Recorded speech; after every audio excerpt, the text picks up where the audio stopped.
Hello guys, welcome to my channel. Today we are going to see how to resolve if your System32 folder keeps popping up at a startup on your Windows 11 computer. Let's fix it guys. You just need to go to search menu and type cmd, click run as administrator and select yes guys.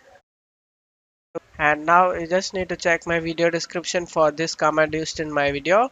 Just need to copy it and tap the bar, right click, eject and paste it in guys. Press enter. This is file checking utility scan guys. This will help you to fix corrupted files in your computer guys.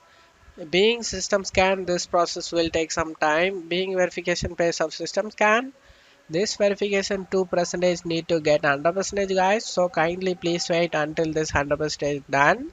After finishing this, go ahead and copy the second command and paste it the same way. After getting second command 100% done, go ahead and restart your PC. And after restarting your PC, your issue has been resolved guys. That's it for today's video guys. Give me a like and subscribe. Thank you.